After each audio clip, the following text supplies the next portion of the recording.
ಸರ್ಕಾರಿ ಶಾಲೆಯ ಅವ್ಯವಸ್ಥೆ ಮಕ್ಕಳಿಗೆ ಜೀವ ಭಯ. ಚಿಕ್ಕಬಳ್ಳಾಪುರ ಜಿಲ್ಲೆಯಲ್ಲಿ ಆತಂಕದಲ್ಲೇ ಮಕ್ಕಳಿಗೆ ಪಾಠವನ್ನ ಮಾಡುವಂತ ಪರಿಸ್ಥಿತಿ.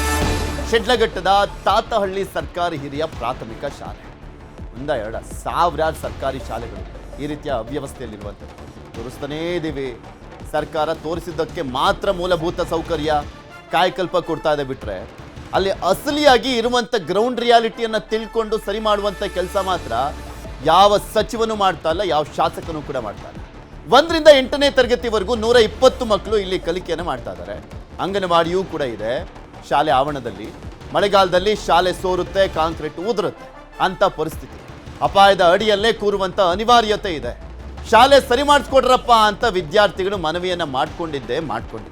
ಶಾಲೆಗೆ ಸೂಕ್ತ ಕಾಂಪೌಂಡ್ ಇಲ್ಲ, ಅವ್ಯವಸ್ಥೆಯ ಆಗರ ಆಗಿದೆ. ಸಂಜೆ ಆದರೆ ಸಾಕು ಕುಡುಕರ ಅಡ್ಡೆ ಆಗಿದೆ ಆ ಸರ್ಕಾರಿ ಶಾಲೆ. ಕುಡಿದು ಅಲ್ಲೇ ಮದ್ಯದ ಬಾಟಲ್ಗಳನ್ನು ಕೂಡ ಬಿಸಾಡ್ತಾರೆ. ಅನೈತಿಕ ಚಟುವಟಿಕೆಗಳ ತಾಣ ಆಗಿದೆ. ಕಿಡಿಗೇಡಿಗಳು ಕಲಿಯುವಂಥ ವಯಸ್ಸಿನಲ್ಲಿ, ಅಂದರೆ ಕಿಡಿಗೇಡಿಗಳು ಕಲಿಯುವಂಥ ವಯಸ್ಸಿನ ಮಕ್ಕಳ ಮೇಲೆ ಅಲ್ಲಿ ಬಿಸಾಕ್ತಾ ಇರುವಂಥ ಬಿಯರ್ ಬಾಟ್ಲುಗಳೆಲ್ಲ ಇದಾವಲ್ಲ, ಕಲಿಯುವ ಮಕ್ಕಳಿಗೆ ನಾನಾ ರೀತಿಯಾದಂಥ ವಿಘ್ನಗಳು ಅವು. ನಿಮ್ಗೆ ತೋರಿಸ್ತಾ ಇದ್ದೀವಿ ನೋಡಿ ದೃಶ್ಯಾವಳಿಗಳಲ್ಲಿ ಹೇಗಿದೆ ಪರಿಸ್ಥಿತಿ ಅಂತ. ಇದೇ ವಿಚಾರಕ್ಕೆ ಸಂಬಂಧಪಟ್ಟಂತೆ ಅಲ್ಲಿನ ವಿದ್ಯಾರ್ಥಿಗಳು ಏನು ಮಾತನಾಡಿದ ನೋಡೋಣ.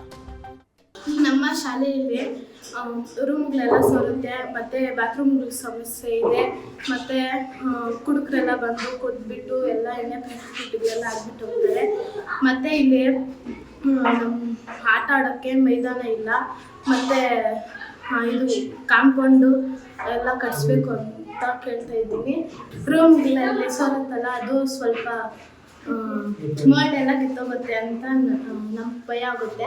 ಕುಡುಗರು ಬಂದು ಇಲ್ಲಿ ಕುಡಿದು ಇದು ಕಿಟಕಿಗಳು ತೆಗ್ದಾಕ್ಬಿಟ್ಟು ಬಲ್ಬುಗಳು ಎಲ್ಲ ಇದು ವಾಚ್ಗಳೆಲ್ಲ ಹೊಡೆದಾಕ್ತಾರೆ ಸರ್. ಕುತ್ಕೊಂಡಿದ್ರು ಪಾಠ ಮಾಡ್ತಾ ಇದ್ರು ಮಾಸ್ಟ್ರು. ಮಳೆ ಬಂದ್ಬಿಟ್ಟು ಮಳೆ ಬೀಳ್ತಾ ಇರ್ತದೆ ಸರ್, ಗಾಡಿ ಸೋರ್ತಾ ಇರ್ತಾರೆ, ಭಯ ಬಿಡ್ತಾರೆ ಸರ್. ಆ ರೂಮಲ್ಲೇ ಎಲ್ಲ ಬಿದ್ದೋಗ್ತಾ ಇರ್ತೈತೆ ಸರ್, ಸೋರ್ತಾ ಇರ್ತೈತೆ ಸರ್. ನೈಟ್ ಏನಾದರೂ ಮಳೆ ಬಿದ್ದಿದ್ರೆ ನಾವೇನಾದರೂ ಸ್ಕೂಲ್ಗೆ ಏನಾದರೂ ಬಂದಾಗ ರೂಮಲ್ಲೆಲ್ಲ ಇದು ನೀರಾಗಿರುತ್ತೆ. ಆವಾಗ ನಾವು ಬಂದ್ಬಿಟ್ಟು ಇದು ಬಸ್ಗಳನ್ನೆಲ್ಲ ಒರೆಸ್ಬಿಟ್ಟು ಕುತ್ಕೊಬೇಕು. ಮತ್ತು ಮಧ್ಯಾಹ್ನ ಹೊತ್ತು ಏನಾದರೂ ಮಳೆ ಏನಾದರೂ ಬೀಳ್ತಾ ಇದ್ರೆ ಆವಾಗ ನಮಗೆ ಭಯ ಆಗುತ್ತೆ. ಕುತ್ಕೊಂಡಿದ್ರೆ ಎಲ್ಲಿ ಮೋಲ್ಡ್ ಬಿದ್ದೋಗುತ್ತೋ ಅಂತ ಅನಿಸುತ್ತೆ. ನಮ್ಗೇನ ಮಳೆ ಬಿದ್ದಾಗ ಅದೆಲ್ಲ ಸೋರ್ತೈತೆ, ಅವಾಗ ಭಯ ಆಗ್ತೈತೆ, ಅದೇನ ಬಿದ್ದೋಗ್ತೈತೆ ಅಂತ. ಕಾಂಪೌಂಡ್ ಎಲ್ಲ ಬಿದ್ದೋಗೈತೆ, ಅದನ್ನು ಸರಿ ಮಾಡಿಸ್ಕೊಡ್ಬೇಕು. ಶೌಚಾಲಯಗಳೆಲ್ಲ ಸರಿ ಮಾಡಿಸ್ಕೊಡ್ಬೇಕು. ಮತ್ತು ಆಟದ ಫೀಲ್ಡ್ ಇಲ್ಲ, ಅದು ಸರಿ ಮಾಡಿಸ್ಕೊಡ್ಬೇಕು ಅಂತ ಕೋರ್ತಾ ಇದ್ದೀನಿ.